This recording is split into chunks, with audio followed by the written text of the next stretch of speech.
যতেকৰ ব্ৰাহ্মণ ছয় গৰু তিৰি আৰু দূষিত প্ৰাণীক সবাকো দুখ দি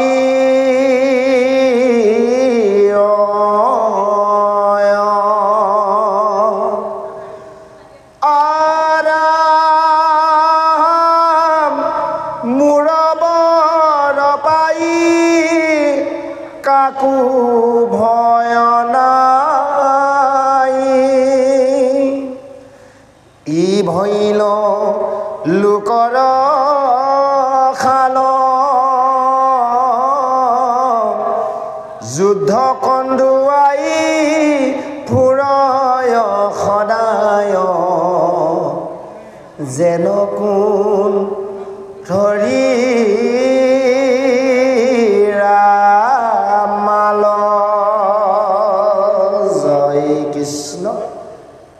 জয় গুৰু শংকৰ জয় গুৰু মাধৱ। ইতিমধ্যে সেই প্ৰভু ভগৱন্তৰ আজ্ঞা ক্ৰমে ব্ৰহ্মাই যেতিয়াৰ সৃষ্টিৰ পাতনিত আৰম্ভ কৰিলে আৰু সেই ব্ৰহ্মা সৃষ্টি জীৱসমূহ থাকিবলৈ ভগৱন্তই বৰাহ ৰূপে সেই পৃথিৱীক উদ্ধাৰ কৰিবলৈ গৈছিল পাতাললৈ। সেই সময়তে কাশ্যপৰ পুত্ৰ হিৰণ্যক সেই বৰাহৰূপী ভগৱন্তৰ লগত সেই পৃথিৱীৰ কাৰণে দুয়োজনৰ মাজত ইতিমধ্যে যুদ্ধ আৰম্ভ হৈ আছে।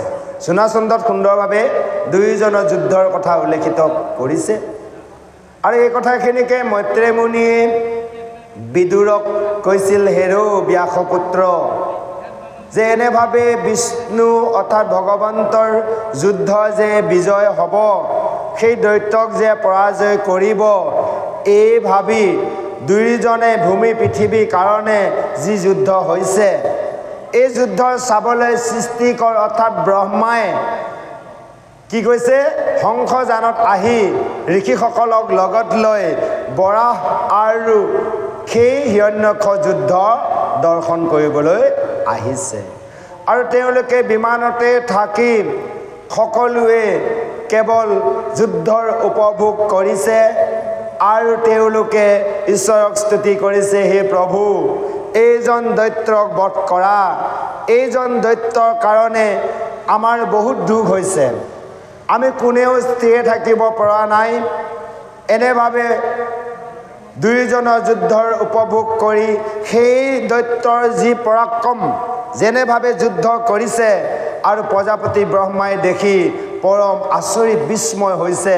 লগে লগে প্ৰভুক কীৰ্তনাঞ্জলি কৰি কৈছে, হে প্ৰভু, এইজন দৈত্যই আমাক বহুত অন্যায় কৰিলে, তুমি যেনে তেনে কৰি হ'লেও এওঁক বধ কৰা, নহ'লে মোৰ সৃষ্টি কোনেও থিয়ে থাকিব পৰা নাই। অৰ্থাৎ ব্ৰহ্মাৰ যি সৃষ্টি, এই সৃষ্টি এই অসুৰসকলে ধ্বংস কৰিছে যে কাকো শান্তিয়ে থাকিবলৈ দিয়া নাই সেইকাৰণে কৈছে হে প্ৰভু এইজন দুৰাচাৰী অসুৰে গৰু তিৰি এই দূষিতৰ প্ৰাণীসকলক আৰু দেৱতাসকলক ব্ৰাহ্মণসকলক যি দু আচৰণ কৰিছে তোমাকো কোনো কাৰণত ভজিবলৈ নিদিয়ে এনেভাৱে সকলোকে যি দুখ যন্ত্ৰণা দি ভয় খুৱাইছে গতিকে তুমি এইজনক বধ কৰি সকলোকে তুমি কি কৰা শান্তি প্ৰদান কৰা আহক এনেভাৱে সেই ব্ৰহ্মাই স্তুতি কৰিছে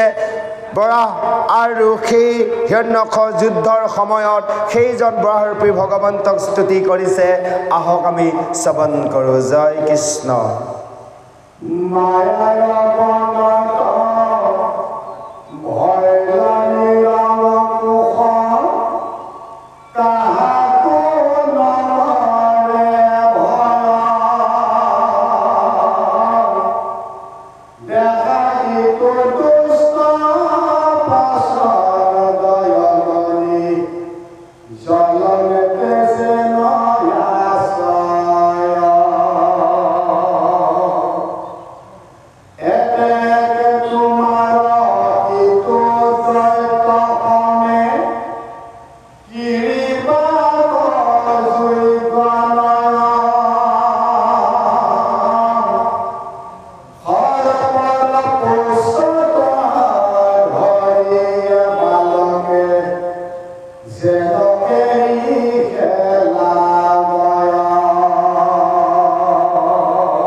ব্ৰহ্মাৰ বচন ধৰি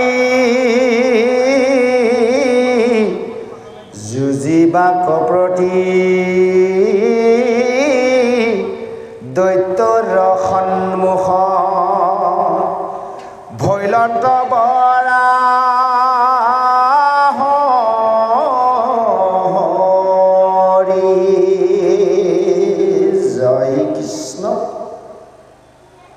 এতিয়া এনেভাৱেই সেই ব্ৰহ্মাই ভগৱন্তক কৈছে হে প্ৰভু এইজন দৈত্যই মোৰ পৰাই বৰ লাভ কৰি তেওঁ মোকে নমনা হ'ল।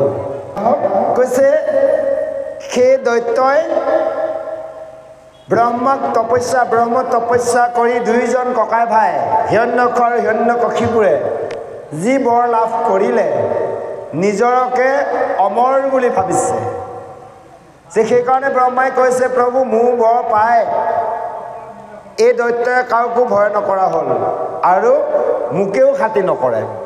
আমাৰ মানুহ কিছুমান আছে নহয় তেনেকুৱা, হয়, যিজন মানুহে যিটো বিপদৰ পৰা কাৰোবাৰ উদ্ধাৰ পালে, কিবা এটা সহায় পালে, তেওঁকে খাতি নকৰা হয়। তদ্ৰূপ আজি ব্ৰহ্মাই কৈছে যে হে প্ৰভু, যে এইজন দৈত্যক যি উৎপাত হৈছে তুমি অতি শীঘ্ৰে কি কৰা, বধ কৰা। আৰু এটা কথা প্ৰভু, এই দিনৰ এই সময়তে যদি তুমি এইজন দৈত্যক বধ নকৰা, লাহে লাহে আবেলি হৈ আহিছে, সন্ধিয়া হোৱাৰ লগে লগে এই দৈত্য আৰু বল শক্তি বাঢ়িব, তুমি সন্ধিয়া হোৱাৰ আগতে এইজন দৈত্যক বধ কৰা। যে এনেভাৱে কৈছে যে এওঁ উৎপাতটো বেছি হৈছে, যেনেকৈ প্ৰভু তোমাৰ শক্তি পৰাক্ৰমৰ কথা এইজনে জনা নাই, তোমাক সাধাৰণ এটা মানে সুখ বুলি ভাবিছে, অৰ্থাৎ গাহৰি বুলি ভাবিছে, বৰাহ বুলি ভাবিছে। দেই আই মাতৃসকল, এটা কথা জানি ল'ব, আমি আকৌ মানুহবোৰে বৰ ভুল কাম কিছুমান কৰোঁ। এই যে বৰাহ কৈ আছে চাওকচোন, ভগৱন্তই বৰাহ ৰূপে পৃথিৱী উদ্ধাৰ কৰিছিল। আমি কোন কল্প মানুহ কালি উলিয়াইছিলোঁ, দুটা কল্প কথা পাতিলোঁ, আজি এতিয়া লাষ্ট কল্পটোৰ কথা পাতোঁ। আমি হৈছোঁ বৰাহ কল্প মানুহ। আপোনালোকক যদি সোধে আপোনালোক কোন কল্প মানুহ, ডাইৰেক্ট ক'ব লাগিব বৰাহ কল্প মানুহ। এই কথাটো বহুতে নাজানে কিন্তু। আৰু আমি সৃষ্টি ক'ৰ পৰা হ'লোঁ, কাৰ পৰা আমি মানুহ বংশটো আহিলোঁ, এই কথাটো বহুতে নাজানে। কাৰণ তিনিটা কল্প কালি কৈছোঁ, পুনৰাই মনত পেলাই দিওঁ। কাৰণ কিয় আপোনালোকৰ মনত থাকিব লাগিব। যদি প্ৰভুৱে ভালে ৰাখে সকলোকে, কিবা কাৰণে আকৌ অহা বছৰ মাতে আপোনালোক আকৌ সুধিম কল্প কেইটা আপোনালোকৰ মনত আছে নাই, আগতীয়াকৈ সুধিম আহি। গতিকে জানি ল'ব, ব্ৰহ্মকল্পত ভগৱন্তই সেই তত্ত্বসমূহক সৃষ্টি কৰিলে, অৰ্থাৎ মায়া সৃষ্টি কৰিলে। 2 নম্বৰ আহিলে পদ্মকল্পত ব্ৰহ্মাক সৃষ্টি কৰিলে। ইতিমধ্যে ভগৱন্তই বৰাহকল্প আৰম্ভ কৰিছে, অৰ্থাৎ ব্ৰহ্মাক যেতিয়া সৃষ্টি কৰিবলৈ কৈছিল, ব্ৰহ্মাই কৈছিল যে প্ৰভু মই সৃষ্টি কৰিমেই বাৰু, যে মই সৃষ্টি কৰা জীৱসমূহ থাকিব ক'ত? প্ৰভুৱে কৈছিল তুমি চিন্তা নকৰিবা, তুমি কেৱল মোক চিন্তা কৰি সৃষ্টি কৰা, থাকিবলৈ মই ঠাই দিম। এই প্ৰলয়ৰ সময়ত সেই জল অৰ্থাৎ বসুমতী ক'ত আছিল? সেয়া প্ৰলয় জলত আছিল। গতিকে সেই বৰাহৰূপী ভগৱন্তই পৃথিৱীক উদ্ধাৰ কৰিব গৈছে, কিন্তু বৰাহ ৰূপ কিয় ধাৰণ কৰিলে? হয়নে বাৰু? বেলেগ ৰূপততো ভগৱন্তই পৃথিৱীখনক আনিব পাৰিলহেঁতেন। তেতিয়াৰ সেই বসুমতী মা আছিল, ৰজস্বলা আছিল সেই সময়ত। জানি ল'ব আপোনালোকে, বসুমতী মা ৰজস্বলা আছিল। যেতিয়াৰ প্ৰভুৱে দেখিলে এইগৰাকীক মইতো স্পৰ্শ কৰি নিব নোৱাৰোঁ, গতিকে মই শুকৰ ৰূপ ধাৰণ কৰোঁ। যে সেইকাৰণে বৰাহ ৰূপ ধাৰণ কৰি তেওঁ কি কৈছিল? দন্ত অগ্ৰে, দাঁতৰ আগত ভগৱন্তই পৃথিৱী উদ্ধাৰ কৰিছিল, কিন্তু তেওঁ কোনো স্পৰ্শ বেলেগে কৰা নাছিল, কেৱল দাঁতেহে কৈছিল। গতিকে দন্ত অগ্ৰে উদ্ধাৰিলা ভূমি, গতিকে ভূমি উদ্ধাৰ কৰিলে। এতিয়া আৰু এটা কথা আমি জানিব লাগিব, এই যে বৰাহ ৰূপে ভগৱন্তই পৃথিৱীক লৈ আহিল উদ্ধাৰ কৰি, কাৰোবাৰ যদি এগৰাকী যুৱতীক বা গাভৰু ছোৱালী এজনীক কোনোবা এজন যদি যুৱকে আনিব লগা হয়, কি কৰি আনিব লাগিব আপোনালোকে জানে। আৰু আজিকালিতো মনে মনে চব কাম চলি থাকে, হয়নে নহয় বাৰু? গতিকে অলৰেডি বৰাহৰূপী ভগৱন্তই বসুমতীক বিবাহ কৰালে। এই যে ৰজস্বলা অৱস্থাত যে স্পৰ্শ হ'ল, বিবাহ কাৰ্য কৰিলে, সেই বসুমতী মা গৰ্ভ ধাৰণ কৰিলে বৰাহৰূপী ভগৱন্ত বীৰ্য দ্বাৰা। তাৰ পৰা এটি পুত্ৰ জন্ম হ'ল। সেইটো বা নাম কি এতিয়া আপোনালোক আজি ক'ম, অহা বছৰ আমাক ক'ব লাগিব। কিন্তু যদি আপোনালোকে অহা বছৰ ক'ব পাৰিম বুলি কয়, নামটো ক'ম পাৰিব? সেইজন হৈছে বেলেগৰ নহয়, আমাৰ অসমৰ প্ৰাগজ্যোতিপুৰৰ এজন ৰজা আছিল। গুৱাহাটী প্ৰাগজ্যোতিপুৰ কোন জানে? নৰকাসুৰ। নৰকাসুৰ কাৰ পুত্ৰ জানে আপোনালোকে? নৰকাসুৰ বৰাৰূপী ভগৱন্ত আৰু বসুমতী পুত্ৰ। ইয়াৰ নামটো নৰকাসুৰ কিয় হ'ল জানে? এই যে ৰজস্বলা আছিল সেই সময়ত বসুমতী, তেতিয়া সেই নৰক হৈ আছিল গোটেই শৰীৰটো। সেই নৰকৰ পৰা, সেই নৰক অৱস্থাত, ৰজস্বলা অৱস্থাত সেই সন্তান গৰ্ভধাৰণ কৰি জন্ম দিয়াৰ বাবে নৰ অসুৰ। তে নৰকৰ পৰা হ'লে সেইজন অসুৰ, মহাদৈত্য। জানি ল'ব লাগিব আপোনালোক আমি। সেইজনৰ ভগৱন্তই বধ কৰিছিল কেতিয়া? আকৌ বৰা পৃথিৱী আজ্ঞা পালন কৰি বধ কৰিছিল যেতিয়া 16,000 যে নাৰীক আনি বন্দী কৰি ৰাখিছিল নৰকে বধ কৰিবলৈ দশম স্কন্ধত পাব। তেতিয়া বসুমতীয়ে কৈছিল যে প্ৰভু এওঁক তুমি বধ কৰা। প্ৰথমে কৈছিল যে প্ৰভু যি ভুলে চুকে হ'ল, যদিও এওঁ অসুৰ হ'ল, তোমাৰ পুত্ৰ, তুমি এওঁক একো নকৰিবা। লাষ্ট টাইম বসুমতী মাতৃয়ে নিজে কৈছিল যে প্ৰভু যে এই দুৰাচাৰীয়ে গোটেইবোৰ মোৰ অংশই দি অহা, সেই লক্ষ্মী অংশ অহা নাৰীসকলক 16,000 গোপীক বন্দী কৰি ৰাখিছিল। তেতিয়া প্ৰভু ভগৱন্তই সেই প্ৰাগজ্যোতিপুৰলৈ আহি তাৰকাৰ পৰা সেই অসুৰক বধ কৰিছিল। গম পাইছে? গতিকে কিছুমান কথা আমি জানিব লাগিব। এতিয়া কি বুজিলোঁ? বৰাৰূপী ভগৱন্ত আৰু পৃথিৱীত অৰ্থাৎ উদ্ধাৰ কৰাৰ সময়ত যি পুত্ৰ জন্ম দিছিল সেইজন হৈছে নৰকাসুৰ, অন্য নহয় আমাৰ গুৱাহাটী প্ৰাগজ্যোতিপুৰৰ এজন ৰজা আছিল। জানিব লাগিব। আমাৰ অসমখন গোটেইখন দৈত্য। ইফালে শোণিতপুৰত বান ৰজা থকা নাছিল, গোটেইখন দৈত্য নহয়। আমি কিয় দৈত্য নহ'ম? হয়নে বাৰু? কিন্তু দৈত্যসকলে ঈশ্বৰক ভজিলে সোনকালে পায়। আপোনালোকে গম পাইছে? কাৰণ দৈত্যদেৱে কৰ্ম কৰিছিলে। আমি এছ টি জাতি নহয় জানো বাৰু? আমাৰতো দৈত্যদেৱে কৰ্ম। যিজন প্ৰভুৱে পৃথিৱী উদ্ধাৰ কৰিলে সেইজনক বোলে এটুকুৰা খাব নাপালে বোলে শান্তিয়ে নালাগে। জয় কৃষ্ণ। হয়নে নহয় বাৰু? গতিকে আমি দৈত্য নহয় জানো বাৰু? আমি বেলেগক নকওঁ, আমি নিজে দৈত্য। যে এই দৈত্যসকলে যেনেভাৱে অকণমান সময় ঈশ্বৰক চিন্তা কৰিও গতি সাধন কৰিছিল, আমিও দৈত্যৰ স্বভাৱটো এৰি ঈশ্বৰৰ ওচৰত শৰণাপন্ন হয় আমিও জীৱন ধন্য কৰিব লাগিব। আমি গতি সাধন কৰিব লাগিব। আমি কম ডাঙৰ ভুল কৰোঁনে? ভগৱন্তই প্ৰথম অৱতাৰ কি বোলে? মৎস্যৰূপে অৱতাৰ ভৈলা প্ৰথমত। হয়নে বাৰু? উধাইলা চাৰি বেদ প্ৰলয় জলত বোলে গধূলি হ'লে খালী ভাতকেইটা খাবাই ন, মাছকেইটা লাগে বোলে। জয় কৃষ্ণ। তাকে খাই থাকে নাজানো? ভগৱন্তই সেইকাৰণে কৈছে যে তোমালোকে মোক ভাল পোৱা ঠিক, মইতো তোমালোকক ভাল পাব লাগিব। হয়নে বাৰু? গতিকে ভগৱন্তই যদি আমাক ভাল পাব লগা হয়, ভগৱন্তই যিমান স্থূল সূক্ষ্ম ৰূপ ধাৰণ কৰিছে এই পৃথিৱীত, আমি সকলোবোৰ জীৱকে ভগৱান দৰে দেখিব লাগিব।